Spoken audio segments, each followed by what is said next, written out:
Hello friends, फिर से आप सभी लोगों का टाइट प्लस में स्वागत है। कैसे हैं आप सभी लोग? आई अच्छे होंगे, मस्त होंगे, बढ़िया होंगे और आपकी पढ़ाई बेहतर तरीके से चलेगी और डेली क्लास लेते रहिए। वेरी इंपॉर्टेंट क्लास है, मैं आपके साथ डिस्कस करता हूं। दोस्तों, जैसा कि आपको पता है, यूपीजी के चैप्टर वाइज एमसीक्यू 8 AM पर एक क्लास होती है ओनली संडे को, और Hindi chapter wise MCQ 9 AM पर एक क्लास होती है मंडे टू सैटरडे, और महत्वपूर्ण टॉपिक जीके जीएस एमसीक्यू एक क्लास होती है 2 PM पर मंडे टू सैटरडे। और दोस्तों, जैसा कि आपको पता है, इस क्लास की पीडीएफ आप मेरे टेलीग्राम चैनल से डाउनलोड कर सकते हैं। टेलीग्राम की लिंक वीडियो के डिस्क्रिप्शन में डली है, वहां जाकर आप ऑल सभी क्लासों की भी पीडीएफ प्राप्त कर सकते हैं। और मैं टेलीग्राम पर इंपोर्टेंट क्वेश्चन भी अपलोड करता हूं, तो वहां जाकर आप इंपोर्टेंट क्वेश्चन प्राप्त कर सकते हैं। वेरी इंपोर्टेंट क्वेश्चन है, तो उन्हें आप नोट बनाकर लिख लीजिए। चलिए आगे बढ़ते हैं। एक क्लास सभी ऑल स्टेट एग्जाम के लिए, चाहे आप लेखपाल, कांस्टेबल, यूपीएसआई, चाहे पीसीएस, किसी भी ऑल स्टेट एग्जाम की तैयारी कर रहे हो, तो इस क्लास को जरूर देखिए और अपने यारों दोस्तों तक इस वीडियो को शेयर कर दीजिए, जिससे कि और भी हमारे दोस्त इस क्लास का लाभ उठा सकें। और जो दोस्त अभी मेरे साथ नए जुड़े हैं, चैनल को सब्सक्राइब कर लें और बेल आइकन को प्रेस कर दें, जिससे कि आने वाली वीडियो का नोटिफिकेशन आप तक पहुंच सके। चलिए क्लास को शुरू करते हैं। क्लास को शुरू करने से पहले मैं आपको मोटिवेशन कोड को ले चलता हूँ। आज का मोटिवेशन क्या है? हो गई पीर परवस्ती अब पिघलनी चाहिए, इस हिमालय से कोई गंगा निकलनी चाहिए। सिर्फ हंगामा खड़ा करना मेरा मकसद नहीं, सिर्फ हंगामा खड़ा करना मेरा मकसद नहीं, सारी कोशिश है कि ये सूरत बदलनी चाहिए। मेरे सीने में नहीं तो तेरे सीने में सही, हो कहीं भी आग लेकिन आग लगनी चाहिए। दोस्तों, इसी जुनून के साथ आप अपनी पढ़ाई करते रहिए। बताइए, पहला प्रश्न आपको दिख रहा होगा, ध्यान से पढ़िए इस प्रश्न को और इसका उत्तर बताइए क्या हो जाएगा। देखिए, प्रतिक्रिया के बराबर व विपरीत दिशा में एक प्रतिक्रिया होती है, तो यह होती है, बताइए किस कारण से होती है? न्यूटन के पहले नियम से, या द्वितीय नियम से, या तीसरे नियम से? बताइए इसका आंसर क्या हो जाएगा। आपने पढ़ा होगा क्रिया और प्रतिक्रिया, तो इसका आंसर क्या होगा? तो इसका आंसर हो जाएगा सी, यानी न्यूटन का विषयक तृतीय नियम। ठीक दोस्तों, दूसरा प्रश्न क्या है? दूसरे प्रश्न को बढ़ते हैं। जल में तैरना न्यूटन की गति के किस नियम के कारण संभव है? जल में तैरना न्यूटन के गति के किस नियम के कारण संभव है? प्रथम, तृतीय, या द्वितीय, या उपरोक्त सभी? तो इसका आंसर क्या हो जाएगा दोस्तों? देखिए, इसका आंसर हो जाएगा तृतीय नियम। चलिए अगले प्रश्न की ओर बढ़ते हैं। अगला प्रश्न क्या है? वेरी इंपॉर्टेंट क्वेश्चन मैं आपके साथ डिस्कस कर रहा हूं, तो इन्हें आप याद कर लीजिए। यहां से एक या दो प्रश्न जरूर पूछे जाएंगे एग्जाम में, तो इन्हें आप याद कर लीजिए और नोट बनाकर लिख लीजिए। बताइए क्वेश्चन 3 का आंसर क्या होगा। कोई पिंड तब तक विराम अवस्था में ही बना रहेगा जब तक उस पर की बाह्य बल कार्य ही करता है। यह कथन किसका है? न्यूटन, या आइंस्टीन, या आर्किमिडीज, या गैलीलियो? तो इसका आंसर क्या होगा दोस्तों? सोच समझ के इसका सही उत्तर बताइए। देखिए, इसका आंसर हो जाएगा न्यूटन। चलिए आगे बढ़ते हैं। बल की परिभाषा आती है, बताइए न्यूटन का और कौन सा नियम है जिससे बल की परिभाषा आती है? गति के पहले नियम, या गति के दूसरे नियम, या गति के तीसरे नियम, या गुरुत्वाकर्षण के नियम से? तो क्वेश्चन 4 का आंसर क्या हो जाएगा दोस्तों? तो इसका आंसर क्या होगा, बताइए जल्दी से दोस्तों, सही उत्तर बताइए क्या होगा। तो इसका आंसर हो जाएगा गति के पहले नियम से बल की परिभाषा हमें मिलती है। चलिए आगे बढ़ते हैं। अगला प्रश्न क्या है देखते हैं। किसी पिंड उस गुणधर्म को क्या कहते हैं जिससे वह सीधी रेखा में विराम या एक समान गति की स्थिति में किसी भी परिवर्तन का विरोध करती है? गतिहीनता, जड़त्व, या कुलभार, या अक्रियता?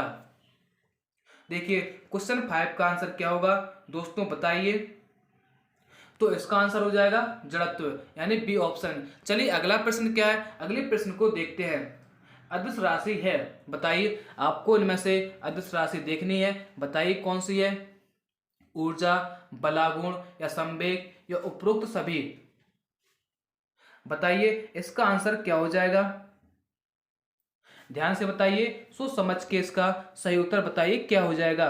क्वेश्चन 6 क्या कह रहा है, ध्यान से पढ़िए। अदिश राशि और सदिश राशि आपको पता होना चाहिए, तभी आप इसका आंसर बता सकते हैं। देखिए क्वेश्चन 6 का आंसर हो जाएगा ऊर्जा। चलिए आगे बढ़ते हैं। अगला प्रश्न क्या है, देखिए ध्यान से पढ़िए नेक्स्ट प्रश्न को और इसका सही उत्तर बताइए। दोस्तों आपको पता होना चाहिए अदिश राशि क्या होती है और सदिश राशियां क्या होती हैं, आपको परिभाषा भी इसका पता होना चाहिए। देखिए सदिश राशि क्या होती है, जिसे दिशा और परिणाम की आवश्यकता होती है, उन्हें क्या कहते हैं, सदिश। और अदिश किसे कहते हैं, जिन्हें सिर्फ परिणाम की आवश्यकता होती है, दिशा की नहीं होती है, तो उन्हें क्या कहते हैं, अदिश। चलिए बताइए क्वेश्चन 7 का आंसर क्या होगा। देखिए क्वेश्चन 7 का आंसर हो जाएगा, बताइए, इसका आंसर हो जाएगा संवेग, यानी यह एक सदिश राशि है। इनमें अदिश राशि कौन सी है, अदिश कौन सी है, दाब है, ऊर्जा है, कार्य है। इन्हें आप याद कर लीजिए, वेरी इंपॉर्टेंट टॉपिक है। यहाँ से प्रश्न कहीं भी पूछा जा सकता है, चाहे आप कोई भी एग्जाम दो। ठीक दोस्तों, चलिए आगे बढ़ते हैं। अगला प्रश्न क्या है देखते हैं। निम्नलिखित में से कौन सी राशि सदिश नहीं है। आपको 4 ऑप्शन दिए गए हैं, इन 4 ऑप्शनों में से आपको देखकर बताना है सदिश राशि कौन सी नहीं है। विस्थापन, वेग, बल या आयतन। बताइए क्वेश्चन 8 का आंसर क्या हो जाएगा। तो इसका आंसर हो जाएगा दोस्तों आयतन। आयतन क्या एक अदिश राशि है और जबकि सदिश राशि नहीं है, तो सदिश कौन सी है, विस्थापन, वेग और बल। चलिए अगले प्रश्न की ओर बढ़ते हैं। नेक्स्ट प्रश्न क्या है देखते हैं। सदिश राशि है, बताइए इनमें से कौन सी सदिश राशि है, वेग, द्रव्यमान या समय या लंबाई। तो इनमें से हमारा आंसर क्या हो जाएगा दोस्तों, क्वेश्चन 9 का आंसर हो जाएगा वेग। एक सदिश सदिश राशि है और अदिश कौन सी है, द्रव्यमान, समय और लंबाई। चलिए आगे बढ़ते हैं। अगला प्रश्न क्या है दोस्तों, अगर आपको वीडियो अच्छी लग रही हो तो लाइक करते रहिए और वीडियो को शेयर करते रहिए और चैनल को सब्सक्राइब भी करते रहिए। बताइए क्वेश्चन 10 का आंसर क्या होगा। इनमें से आपको व्युत्पन्न परिभाषा नहीं है, बताइए निम्नलिखित में से कौन सा एक व्युत्पन्न परिभाषा नहीं है। आपको 4 ऑप्शन दिए गए हैं, सोच समझ के इसका सही उत्तर बताइए क्या हो जाएगा। देखिए क्वेश्चन 10 का आंसर क्या होगा, द्रव्यमान। चलिए अगले प्रश्न की ओर बढ़ते हैं। अगला प्रश्न क्या है देखते हैं। त्वरण ज्ञात करने का सही सूत्र क्या है। इंपोर्टेंट क्वेश्चन है, बताइए त्वरण ज्ञात करने का सही सूत्र क्या है। देखिए 11 का आंसर क्या हो जाएगा, तो इसका आंसर क्या होगा, ए ऑप्शन। ठीक, ए बराबर भी माइनस यू अपॉन टी। चलिए आगे बढ़ते हैं।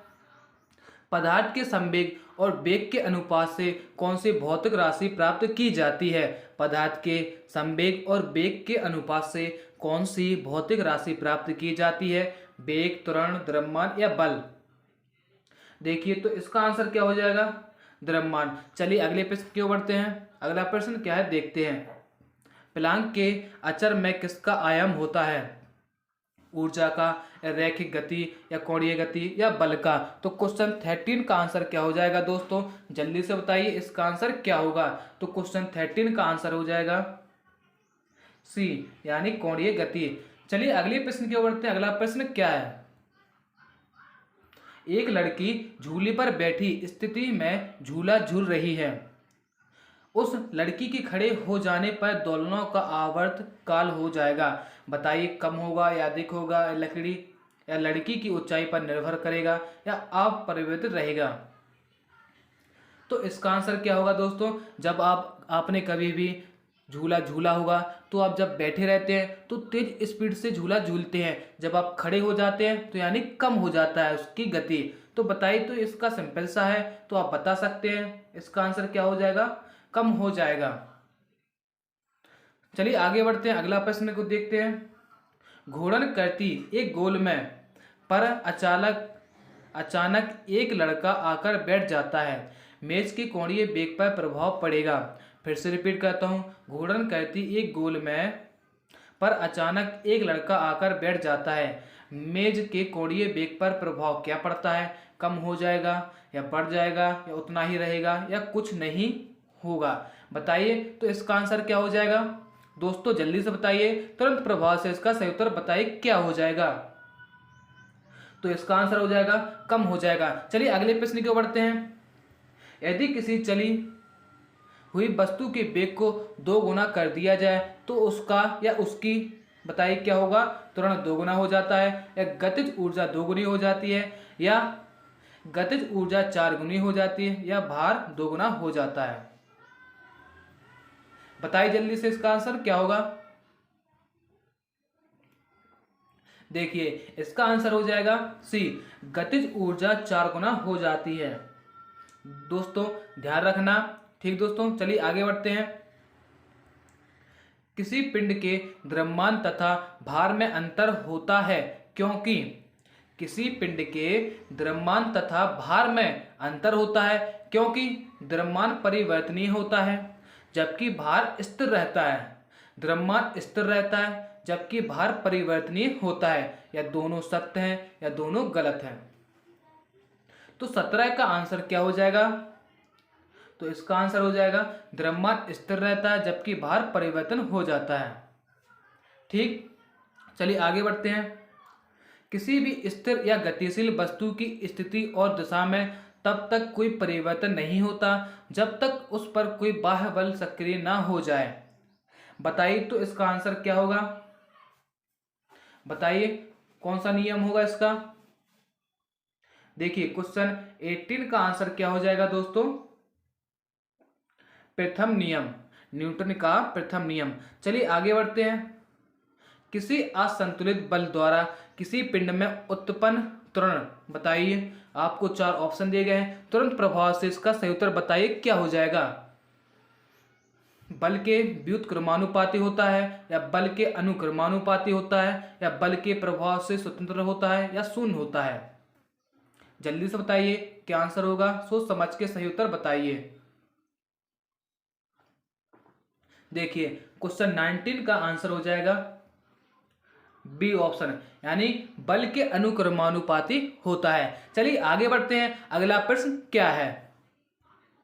देखिए न्यूटन के गति के तीसरे नियम के अनुसार क्रिया तथा प्रतिक्रिया से संबंध बल है, हमेशा एक ही वस्तु पर लगे होने चाहिए, भिन्न भिन्न वस्तु पर लगे हो सकते हैं, हमेशा भिन्न भिन्न वस्तुओं पर ही लगे होने चाहिए, या परिणाम बराबर होना जरूरी नहीं है किंतु उनकी दिशा समान होनी चाहिए। तो बताइए इसका आंसर क्या हो जाएगा। तो इसका आंसर हो जाएगा सी, हमेशा भिन्न भिन्न वस्तुओं पर ही लगे होने चाहिए। चलिए अगला प्रश्न क्या, अगले प्रश्न क्यों बढ़ते हैं। न्यूटन के पहले नियम को भी कहते हैं, बताइए क्या कहते हैं। 4 ऑप्शनों को ध्यान से पढ़िए, इन 4 ऑप्शनों में से एक सही उत्तर होगा आपका। बताइए क्या हो जाएगा। देखिए इसका आंसर हो जाएगा जड़त्व का नियम। न्यूटन के पहले नियम को भी क्या कहते हैं, जड़त्व का नियम। चलिए आगे बढ़ते हैं। गाड़ी खींचता हुआ घोड़ा किस बल के कारण आगे बढ़ता है। गाड़ी खींचता हुआ घोड़ा किस बल के कारण आगे बढ़ता है। आपको 4 ऑप्शन दिए गए हैं, ध्यान से पढ़िए और सोच समझ के इसका सही उत्तर बताइए क्या हो जाएगा। देखिए इसका आंसर हो जाएगा पृथ्वी द्वारा घोड़े के पैरों पर आरोपित बल से। ठीक, आगे समझ। चलिए आगे बढ़ते हैं। चलती हुई बस जब अचानक ब्रेक लगाती है उसमें बैठे हुए यात्री आगे की दिशा में गिरते हैं, इसको किसके द्वारा समझाया जा सकता है। बताइए, न्यूटन के तीनों नियमों द्वारा या सापेक्षा सिद्धांत के द्वारा। तो इसका आंसर क्या हो जाएगा दोस्तों। तो इसका आंसर हो जाएगा न्यूटन के पहले नियम से। चलिए आगे बढ़ते हैं। रॉकेट की कार्य प्रणाली किस सिद्धांत पर आधारित है। रॉकेट की कार्य प्रणाली किस सिद्धांत पर आधारित है। तो पहले या दूसरे या तीसरे या आर्किमिडीज का सिद्धांत। दोस्तों जल्दी से बताइए इसका आंसर क्या हो जाएगा। देखिए इसका आंसर हो जाएगा न्यूटन का तृतीय नियम। चलिए आगे बढ़ते हैं और इस क्लास का अंतिम प्रश्न क्या देखते हैं। अश्व यदि एकाएक चलना प्रारंभ कर दे तो अश्वरोही के गिरने की आशंका का कारण है। बताइए। क्वेश्चन 25 को दोबारा से रिपीट करता हूं। अश्व यदि एकाएक चलना प्रारंभ कर दे तो अश्वरोही के गिरने की आशंका का कारण है। जड़त्व आघूर्ण या द्रव्यमान का संरक्षण नियम या विश्राम जड़त्व या गति का तीसरा नियम। तो क्वेश्चन 25 का क्या आंसर हो जाएगा दोस्तों, जल्दी से बताइए क्या होगा। देखिए इसका आंसर क्या हो जाएगा, विराम जड़त्व। दोस्तों अगर आपको वीडियो अच्छी लगी हो और आपको इंपोर्टेंट क्वेश्चनों को पढ़कर मजा आया हो तो आप लाइक कीजिए और शेयर कीजिए और अपने दोस्तों यारों तक जल्दी से इस वीडियो को शेयर कर दीजिए और मुझे कमेंट करके बताइए वीडियो कैसी लगी है। और जिसने भी अभी चैनल को सब्सक्राइब नहीं किया वो जल्दी से जाकर चैनल को सब्सक्राइब कर ले और बेल आइकन को प्रेस कर दें, जिससे कि आने वाली वीडियो का नोटिफिकेशन आप तक पहुँच सके। Thanks for watching, bye.